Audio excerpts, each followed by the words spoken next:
ಸತ್ಯವನ್ನು ನಕಲಿ ಮಾಡಲಾಗುವುದಿಲ್ಲ. ಸುಳ್ಳು ಎಂದಿಗೂ ಸತ್ಯವಾಗುವುದಿಲ್ಲ.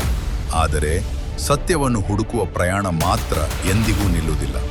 ನನ್ನ ಹೆಸರು ಮೋಹನ್ ಸುಭಾಸ್. ನಾನು ಸದಾ ಸತ್ಯವನ್ನು ಅರಿಯಲು ಬಯಸಿದೆ.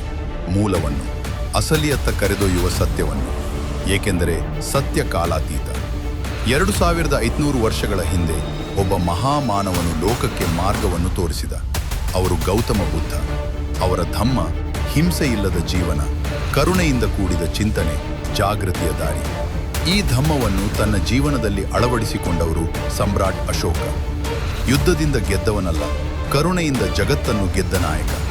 ಅದಕ್ಕಾಗಿ ಅವರ ಸಿಂಹಸ್ತಂಭ ನಮ್ಮ ರಾಷ್ಟ್ರ ಚಿಹ್ನೆಯಾಯಿತು. ಅದಕ್ಕಾಗಿ ಧಮ್ಮಚಕ್ರ ನಮ್ಮ ರಾಷ್ಟ್ರಧ್ವಜದ ಹೃದಯವಾಯಿತು. ಶತಮಾನಗಳ ನಂತರ ಒಬ್ಬ ಮಹಾನ್ ಚಿಂತಕ ಮತ್ತೆ ಉದಯಿಸಿದರು, ಡಾಕ್ಟರ್ BR ಅಂಬೇಡ್ಕರ್. ಅವರು ಬುದ್ಧನ ಧಮ್ಮವನ್ನು ಪುನರ್ಜೀವನಗೊಳಿಸಿ ಸಮಾನತೆ, ಸ್ವಾತಂತ್ರ್ಯ ಮತ್ತು ಮಾನವ ಗೌರವವನ್ನು ಭಾರತದ ಸಂವಿಧಾನವಾಗಿ ರೂಪಿಸಿದರು. ಧಮ್ಮ ಯಾವುದೇ ಒಂದು ಧರ್ಮವಲ್ಲ, ಅದು ವಿಶ್ವ ಮಾನವೀಯ ಮೌಲ್ಯ. ಎಲ್ಲರಿಗೂ ಲಾಭವಾಗಬೇಕಾದ ಜೀವನದ ಮಾರ್ಗ. ಬುದ್ಧ, ಅಶೋಕ, ಅಂಬೇಡ್ಕರ್, ಈ ಮೂವರ ನಡುವಿನ ಅಡಗಿರುವ ಸತ್ಯವನ್ನು ನಾನು ಹುಡುಕಲು ಹೊರಟಿದ್ದೇನೆ. ಇದು ಕೇವಲ ನನ್ನ ಪ್ರಯಾಣವಲ್ಲ, ಇದು ನಮ್ಮೆಲ್ಲರ ಪ್ರಯಾಣ. ಸತ್ಯದತ್ತ, ಕರುಣೆಯತ್ತ, ಮಾನವೀಯತೆಯತ್ತ.